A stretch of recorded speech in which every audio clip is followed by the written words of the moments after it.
Eu quero cumprimentá-lo com a paz do Senhor e dizer que é um prazer imenso ter você aqui comigo para juntos iniciarmos mais um plano de estudo nas lições bíblicas da CPAD, nesse estudo no livro de Jó. Dessa vez a gente vai estudar a lição de número 6, uma super lição.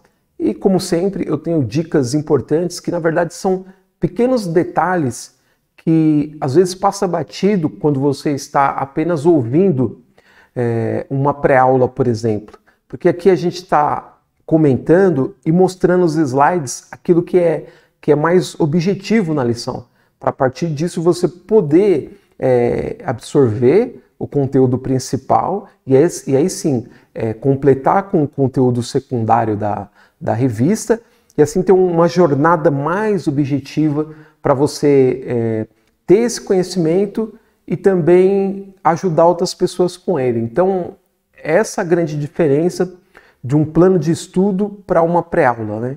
Na pré-aula você tem a maioria dos professores dando a aula antecipadamente, só que a maior parte deles não usa um material de apoio onde vai mostrando ponto a ponto para você, é mais comentado. Mas o nosso propósito aqui, e isso dá muito trabalho, é preparar os slides, colocar a parte mais objetiva e indicar aquilo que é principal. Para quê? Para que você hoje esteja tendo essa metodologia que é mais centrada naquilo que é objetivo, mas amanhã você possa ser menos dependente de um material como esse e ter mais autonomia, ou seja, de maneira que em vez de você precisar assistir várias aulas ou uma aula de 1 hora, 2 horas de um professor sobre um assunto, você pegar apenas trechos. Por quê? Porque você já tem um método, você já tem uma organização de como você vai distribuir a lição, e aí você se torna menos dependente. Você vai estar mais dependente da escritura, mas menos dependente daquilo que o professor A ou o professor B está dizendo. Você vai usar o material dele apenas como complemento e às vezes. Então, assim, de coração, o meu propósito sempre foi esse, de ajudar pessoas para que elas se tornem também tutores, porque nós, professores de escola dominical, a maior parte de nós não temos formação teológica, né, de graduação em teologia, de bacharel em teologia. Eu sou um graduando em pós-graduação em teologia do Novo Testamento e um estudante de escola dominical a minha vida inteira. E o meu objetivo sempre é ajudar pessoas para que elas possam ser professores de outros e assim a gente ir se ajudando. E não eu ficar para sempre sendo professor e as pessoas para sempre sendo meus alunos. Não é essa a vontade de Deus. A vontade de Deus é que todos nós tenhamos conhecimento da sua palavra. Então, o objetivo aqui é esse. É que você receba um material um pouco mais didático e mais conciso e coerente para ajudar você a ter uma metodologia, incorporar isso e poder usar isso com mais frequência, tornando-se menos dependente dos professores. Então é esse o nosso objetivo aqui. Aí meu pedido para você é compartilhar esse material, dar um like, se inscrever se você gostar, para a gente se sentir mais estimulado ainda a continuar realizando esse trabalho. Lembrando sempre que você recebe o PDF e o PowerPoint dessa aula, né, desse plano de estudo, para você usar, modificar, fazer o que você quiser, tá bom? Então agora a gente vai para a tela do meu computador e a gente vai começar assim essa aula sobre a lição de número 6 desse quarto trimestre que a gente está falando sobre o livro de Jó, ok? Vamos lá?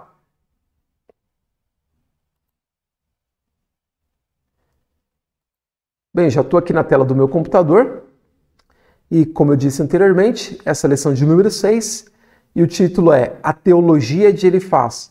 Só os pecadores sofrem? Então, lição de número 6, esse é o título. E aí a gente tem que o meu pedido para você é compartilhar, se inscrever, ajudar o canal. E como objetivos específicos dessa lição, a gente tem, em primeiro lugar, apontar a defesa de Elifaz acerca da justiça retributiva. Então, o primeiro objetivo específico é apontar a defesa de Elifaz acerca da justiça retributiva. E ele vai explicar isso mesmo na própria introdução da lição, que a retribuição é aquela em que, se a pessoa comete algo onde ela se torna culpada. Então a retribuição daquilo é a penalidade. Se ela faz algo que é correto, então a retribuição daquilo é que ela seja abençoada, né? Que ela seja bem-aventurada, que ela alcance a bênção de Deus. Então, em resumo, é isso, essa lei da retribuição. E no 2, mostrar a associação de Elifaz a respeito do pecado, a quebra da tradição religiosa, tá? Então, mostrar a associação de Elifaz a respeito do pecado, a quebra da tradição religiosa. Ou seja, a partir do momento que uma pessoa está dizendo o contrário daquilo que a religião diz, então ela já está contra Deus. E aí a gente tem uma questão muito delicada aqui, tem que tomar muito cuidado para tratar ela, senão a gente acaba metendo os pés pelas mãos. E no 3, é identificar o abismo que ele diz existir entre o Criador e a criatura. Então, na mente dele, Deus está muito distante, né? É a transcendência, né? Deus está longe, como o pensamento deísta, né? Em que Deus ele cria o mundo, mas deixa o mundo funcionando sozinho. E aí o único trato dele com as pessoas é retribuir bem aqueles que fazem o que é certo e retribuir com penalidade aqueles que fazem o que é errado cometem, tá? Então é mais ou menos esse o pensamento de Elifaz. A teologia dele é um pouco confusa em alguns aspectos.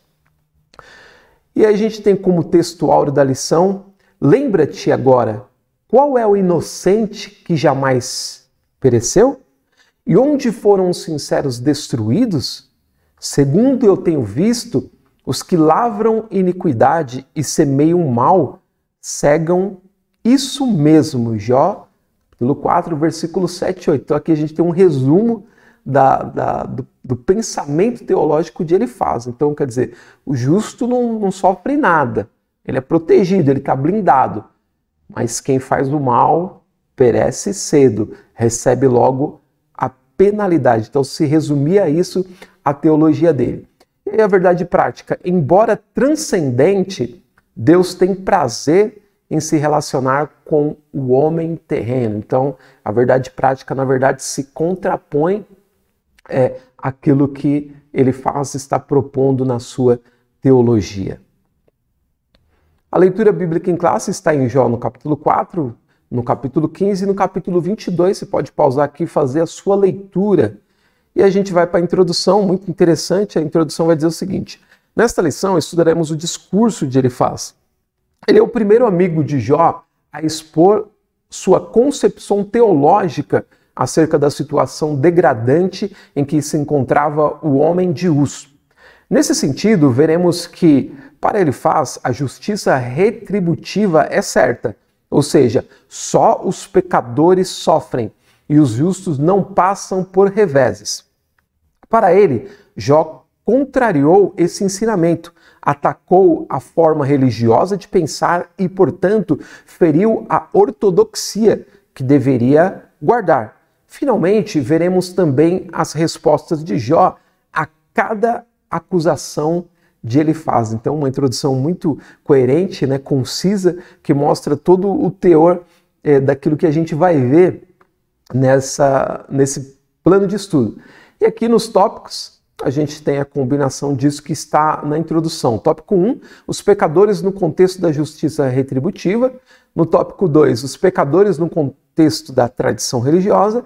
E o tópico 3, os pecadores diante de um Deus infinito. Então, toda a lição ela vai ser abordada em torno disso que a gente está vendo aqui, mais os objetivos específicos que a gente viu lá atrás.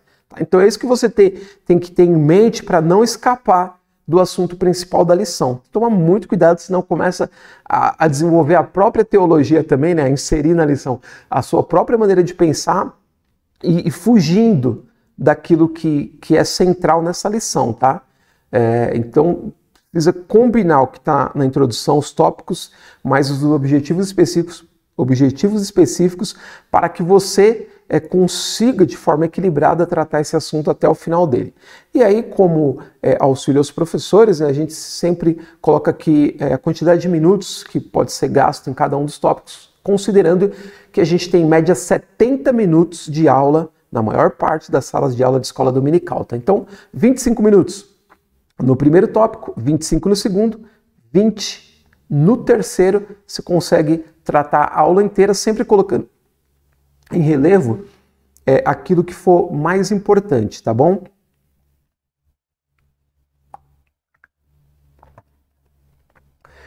E aí a gente vai então para o tópico 1, os pecadores no contexto da justiça retributiva. Então, o primeiro subtópico, a lei da semeadura e da colheita. Parte que eu selecionei, ele está firmemente convencido de que a lei de causa e efeito é um princípio da ortodoxia teológica que não pode ser mudado, tá? Então, na cabeça de Elifaz, a lei da semeadura é uma coisa muito certa e muito imediata.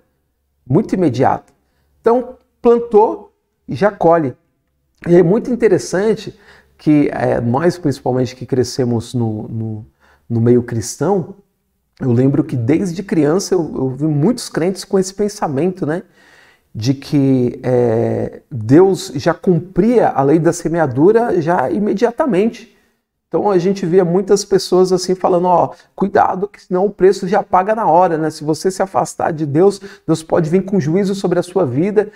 E o que a gente vê é que isso, na verdade, acontece em casos muito específicos. Então, ou seja, são casos pontuais em que a gente vê Deus tratando de uma questão de uma pessoa, por exemplo, que se afastou, ou de alguém que se levantou contra ele, por exemplo, né? A gente vê sempre muitos cristãos fazendo referência a pessoas do mundo, por exemplo, que zombaram de Deus, né, e perderam as suas vidas pouco tempo depois por causa disso, mas a gente vê essas questões muito de forma pontual. Porque se a gente for considerar, por exemplo, pessoas que se consideram ateu, por exemplo, que falam que Deus não existe, que é uma tolice, que o homem é que constrói o mundo, que a gente é fruto da evolução, isso também é uma afronta a Deus. E nem por isso Deus destrói os ateus do mundo, nem os idólatras, nem aqueles que cultuam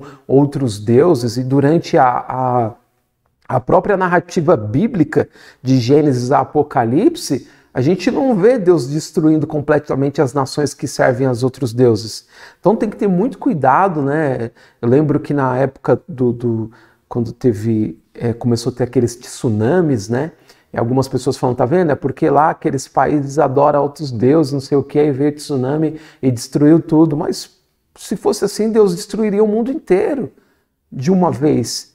Porque, em geral, o mundo é pecador e está em ofensa, né, contra Deus. Então a gente tem que ter muito cuidado na hora de aplicar essa lei da semeadura e da colheita, porque o apóstolo Paulo fala, quando ele está discursando no Areópago, lá no capítulo 17 de Atos, que Deus escolheu um dia em que há de julgar o mundo por meio do varão que escolheu.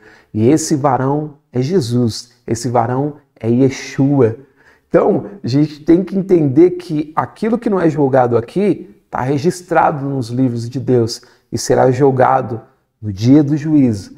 Então, muito cuidado. E aí a gente vai para o 2, o homem colhe o que plantou. Então, na verdade,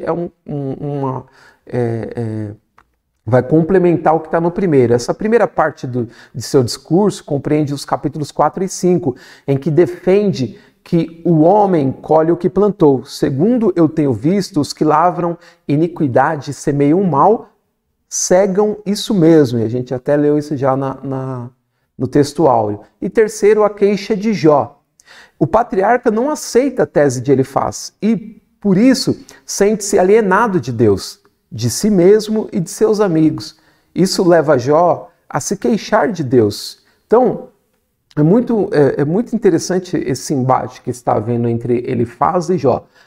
Porque Elifaz, ele está olhando para uma prática que não é completa em si mesmo, ele só está vendo um lado da moeda.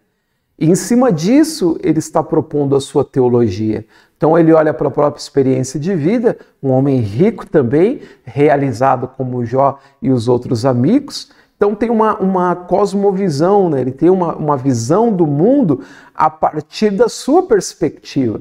E é muito interessante que se você trouxer isso para os nossos dias, na sua comunidade local mesmo, na sua igreja, você vai perceber, por exemplo, que se você for falar pega um irmão lá que sempre foi crente e nunca ficou desempregado. E aí você conversa com ele sobre um outro irmão que ficou durante um longo período sem emprego. Esse irmão que nunca ficou desempregado, ele vai ter grande dificuldade em entender por que aquele outro ficou um período tão grande sem ter um emprego. Ele não consegue entender aquilo. Fala, tem alguma coisa errada com esse irmão. Ele não está procurando direito, porque a minha vida inteira eu saía de emprego e entrava no outro. Nunca fiquei desempregado. E saía e já arrumava rápido, e o outro não consegue. Então aquilo não entra na mente dele, porque ele só consegue ver aquela perspectiva.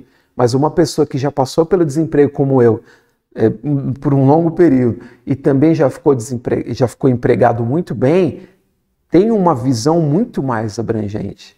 Então a gente tem que tomar muito cuidado na hora de aplicar uma interpretação ou uma reflexão sobre qualquer coisa que seja, a parte só da nossa experiência.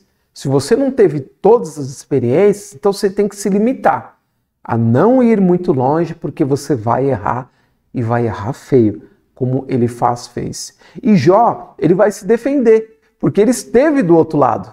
Ele esteve do lado da prosperidade, ele esteve do lado da bem-aventurança, como ele faz e os seus amigos. Mas agora ele estava do lado do desespero, da dor. Então a experiência dele era mais abrangente. E é interessante, eu quero ler para vocês aqui antes da gente continuar, 2 trechos que eu acho que pode resumir, se você tiver que parar a lição, ou sua lição enroscar por algum motivo, esses 2 trechos eles podem ser definidores, você pode levar a lição até o fim aqui, que é em Jó capítulo 5, primeiro eu vou falar a expressão de Elifaz, e depois no capítulo 6 eu vou fazer o contraponto de Jó. Ele diz o seguinte, no capítulo 5 de Jó, a partir do versículo 17, ele faz falando, tá? Ele diz o seguinte: eis que bem-aventurado é o homem a quem Deus repreende. Não desprezes, pois, a correção do Todo-Poderoso. Porque ele faz a chaga, e ele mesmo a liga. Ele fere, e as suas mãos curam. Olha que lindo esse texto. Em 6 angústias te livrará, e na 7ª o mal te não tocará. Na fome te livrará da morte, e na guerra da violência da espada. Do açoite da língua estarás encoberto, e não temerás a assolação quando vier. Da assolação e da fome te rirás, e os animais da terra não temerás, porque até com as pedras do campo terás o teu acordo, e as feras do campo serão pacíficas contigo, e saberás que a tua tenda está em paz, e visitarás a tua habitação e não pecarás. Também saberás que se multiplicará a tua descendência e a tua posteridade como a erva da terra. Na velhice irás à sepultura, e como se recolhe o feixe de trigo a seu tempo. Eis que isto já o havemos inquirido, e assim é. Ouve-o e medita nisso para teu bem. Então essa é a repreensão linda, né, poética de Elifaz a Jó, que ele faz na segunda metade do capítulo 5. E aí a gente tem agora Jó respondendo a ele no capítulo 6, tá? A partir do versículo 1 até o versículo 14. Olha só que interessante. Então Jó respondeu dizendo: se a minha mágoa retamente se pesasse, e a minha miséria juntamente se pusesse numa balança, porque na verdade mais pesada seria do que a areia dos mares. Por isso é que as minhas palavras têm sido engolidas. Olha que peso de dor que dá pra gente entender por essa analogia que ele faz. Pega a minha miséria, pega a minha mágoa, põe numa balança e pega toda a areia do mar e põe do outro lado. Ela ainda será mais pesada. Então, era uma questão de dor. E aí ele, a partir do versículo 4 diz: porque as flechas do Todo-Poderoso estão em mim, cujo ardente veneno suga o meu espírito. Os terrores de Deus se armam contra mim. Porventura zurrará o jumento montês junto à relva? Ou mugirá o boi junto ao seu pasto? Ou comer-se-á sem sal o que é insípido? Ou haverá gosto na clara do ovo? A minha alma recusa tocá-las, pois são para mim como comida repugnante. Quem dera que se cumprisse o meu desejo, e que Deus me desse o que eu espero, e que Deus quisesse quebrantar-me, e soltasse a sua mão e me acabasse. Isto ainda seria a minha consolação, e me refrigeraria no meu tormento, não me poupando ele, porque não ocultei as palavras do santo. Qual é a minha força para que eu espere? Ou qual é o meu fim para que tenha ainda paciência? É porventura minha força a força da pedra? Ou é de cobre a minha carne? Está em mim a minha ajuda? Ou desamparou-me a verdadeira sabedoria? Versículo 14. Ao que está aflito, devia o amigo mostrar compaixão, ainda ao que deixasse o temor do Todo-Poderoso. Olha que peso. Então ele relata toda essa dor dele e você é meu amigo mesmo, você devia mostrar compaixão, ainda que o que eu estou fazendo pareça demonstrar que eu deixei o temor do Todo-Poderoso. Você é meu amigo, eu quero você do meu lado. Já basta a angústia que eu estou sentindo e você ainda colocando todo esse peso sobre mim. Então você vê um embate de dois pesos pesados, né? Porque ele fala também com profundidade, só que ele tem uma teologia que acerta e erra. E na verdade, isso acontece com todos nós. Acontece com todos nós. Toda vez que a gente tenta fazer uma reflexão sobre as Escrituras, a gente tende a passar a linha daquilo que é o permitido e começar a inserir a nossa visão, a nossa opinião. E de certa maneira a gente adultera a palavra de Deus, porque é mais ou menos um jeito grego de pensar, né? Porque o modo hebraico de pensar é a expressão muito prática do relato. É isso e pronto. E não tem que ficar fazendo muita reflexão. Deus é Deus, faz como Ele quer e eu sou servo dele. Ele faz ou não na minha vida. E aí a reflexão no jeito hebraico de refletir, ela fica por aí. Agora não. A reflexão no jeito grego, né, na tal da dialética, ela começa a produzir questões, que a gente fica com uma resposta robusta, mas que muitas vezes foge daquilo que é a verdade de Deus. Por quê? Porque a gente inseriu um monte de coisa sem ter todos os elementos. Então ele fala coisas muito interessantes, ele faz, muito profundas sobre Deus, mas logo em seguida ele erra, porque ele acha que Deus se afasta do homem que peca. E na verdade, a gente entende que, quando a gente olha para as Escrituras, que só existe Escritura porque existe o homem. A relação de Deus existe com o homem. Então não existe Escritura sem o mundo. Como num texto do Justo Gonzalez, escritor de Uma História do Pensamento Cristão, ele fala que o cristianismo é inconcebível sem o mundo. E eu acho muito profundo essa expressão. Por quê? Porque existe por causa do mundo. Então, se você afasta o mundo da palavra de Deus, ela perde o sentido, porque ela é feita para as pessoas. E feita para pessoas que estão doentes, que estão feridas, que estão no pecado, e não pessoas que estão sãs, que estão curadas. É feito para quem precisa. É por isso que a Escritura existe. Por causa do homem. Deus não precisa de nós, mas nós precisamos dele. E ele tem uma revelação na sua palavra. Então esse embate vai até o final do diálogo entre os dois. Uns defendendo e demonstrando a dor. Eu estou falando da minha dor. Tu posso até estar cometendo loucura, mas está doendo. E você está falando numa situação de conforto, como alguém que fala, por exemplo, de fome, depois de ter se alimentado. Fala, nossa, é horrível que as pessoas passem fome, né?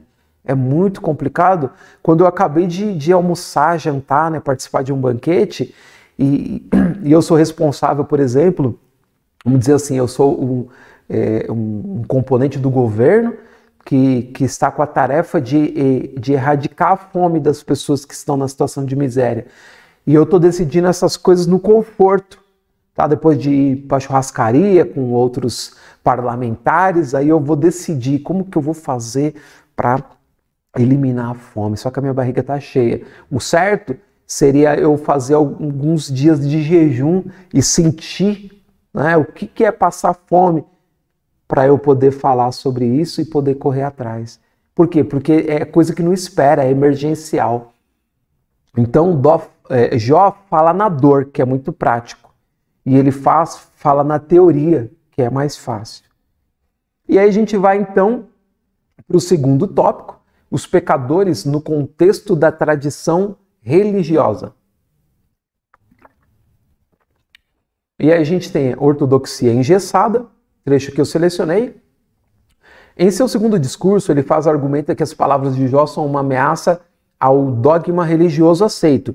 E tu tens feito vão o temor e diminuis os rogos diante de Deus. Assim, se Jó estivesse certo, a religião tradicional, que sempre ensinou a prosperidade dos bons e o sofrimento dos maus, estaria errada. E aqui é uma situação muito delicada que eu já tinha falado para vocês. Por quê? Porque, por exemplo, você olha para denominações cristãs, nossas denominações, olha como a gente tem uma diversidade.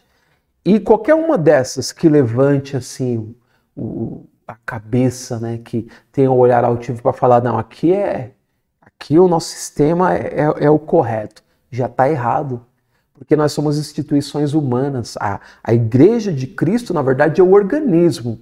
As denominações são organizações que tentam sistematizar, que tentam dar uma questão de normatização em algo que a gente faz. Para quê? Para não virar bagunça. E nessa de normatizar, nessa de regrar, a gente insere coisas que muitas vezes não têm relação direta com a palavra de Deus. São inserções nossas, a nossa visão das coisas. E aí, num lugar tem proibição, no outro lugar tem liberação, e a gente não sabe muito bem como realizar essa questão. E a gente fala, não, a defesa é essa daqui, é assim que está certo. E tem pessoas que fazem interpretações assim tão, vamos dizer assim, com tantos detalhes que você fala, nossa, eu não consigo enxergar tudo isso que ele colocou nas escrituras. E aí vai ficando complexo, e a gente erra nisso também. Então, muito cuidado com aquilo que a gente chama de orgulho espiritual. Achar que a sua denominação, por exemplo, é a mais correta de todas. Isso é um erro gravíssimo. O que a gente deve fazer, na verdade, ter o sentimento de humildade. Saber que a gente faz tentativas, mas quem acerta é Deus. O modelo para ser seguido é Cristo. E o modelo dele é um modelo que só pode ser experimentado na vivência e não na normatização. Tá? Então tem que ter muito cuidado, é complicado até ficar falando muito aqui que a gente pode errar de novo, tá? Então fica aí essa batata quente para cada um conversar na sua própria aula. E aí uma ameaça à tradição religiosa também, que a gente tem aqui. Também há entre nós encanecidos e idosos, muito mais idosos do que teu pai. Segundo ele faz, ainda que fosse homem sábio, Jó não era mais sábio nem mais antigo do que o dogma que ele estava negando, né?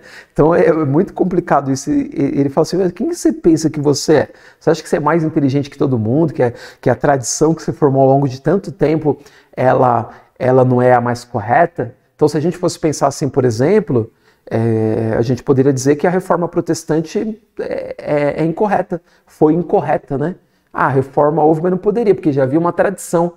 Mas aquela tradição foi se corrompendo ao longo do tempo. E a própria reforma também, ao longo do tempo, hoje em dia, se você fazer uma análise mais abrangente, parece que a reforma está precisando, não sei se de uma nova reforma, né? Ou de uma volta aos princípios da reforma. Né? Então é muito complicado tudo isso aí. O fato é que ele errou em fazer essa repreensão a Jó, né? Tendo Jó como alguém que saiu do padrão, né, daquele padrão que já estava estabelecido, quando na verdade ele estava, lembremos, né, do começo da revista, ele estava no meio de uma grande disputa, de uma situação em que ele foi colocado, onde o objetivo ali era demonstrar para Satanás que Jó é um homem reto, né, um homem íntegro, um homem que se desvia do mal. Então ele foi colocado numa situação difícil para que isso viesse à tona, ok? E não ele combatendo uma tradição religiosa.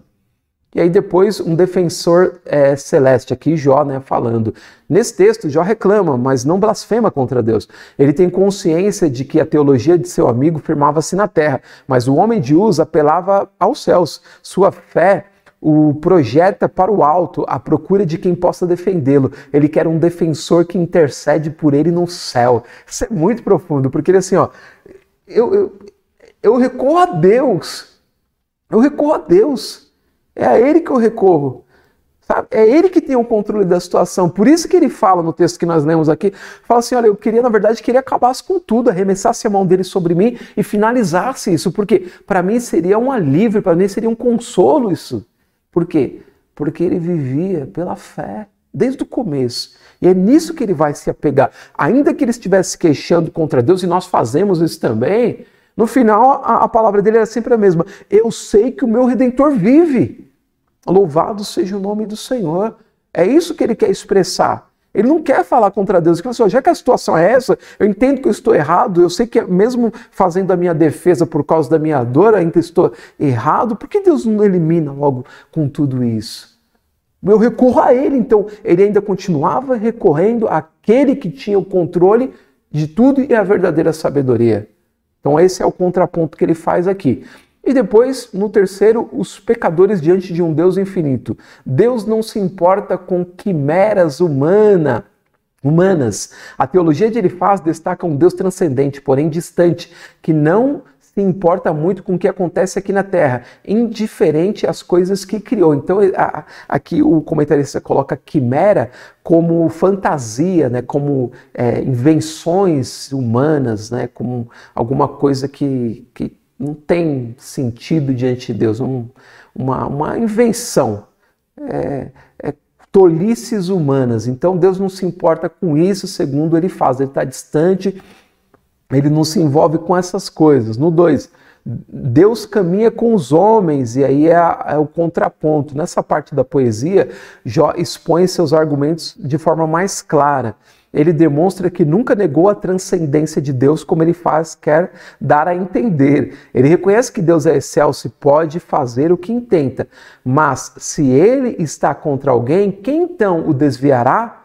O que a sua alma quiser, isso fará. Todavia, esse é apenas um lado da história. Jó está consciente que esse Deus, embora grande, também caminha com os homens. Então, a experiência de Jó é a experiência que ele tinha antes de entrar nessa situação. Ela também tem peso importante nessa disputa de argumentos, né? Tem peso importante. Então, enquanto ele vai falar que Deus está distante, ele fala, não, eu tenho experimentado Deus na minha vida, estou há muito tempo com Ele, eu sei do que eu estou falando. Então, nessas horas, a experiência de andar com Deus, ou de ter andado com Deus, ela tem muito peso também, porque não precisa fazer reflexão. Olha que interessante, é prática.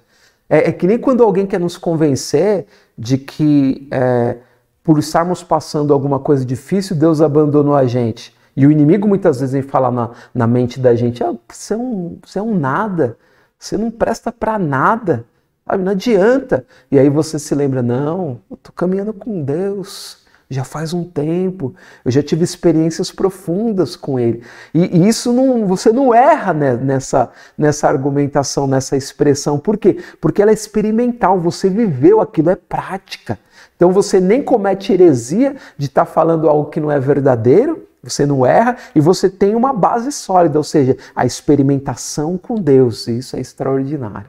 Então, aqui ele termina essa exposição, o comentarista, fechando justamente de forma brilhante, né? essa questão de que Deus caminha assim com os homens. Lembrando mais uma vez, a Escritura existe por causa de nós, por causa da humanidade. A revelação de Deus tem um propósito, ser conhecido dos homens para poder ter comunhão com eles. É por isso que Deus comunica. Já lá desde Gênesis, o Senhor comunica, haja luz, e comunica a criação para quê? Para quem que ele comunica? Para o homem.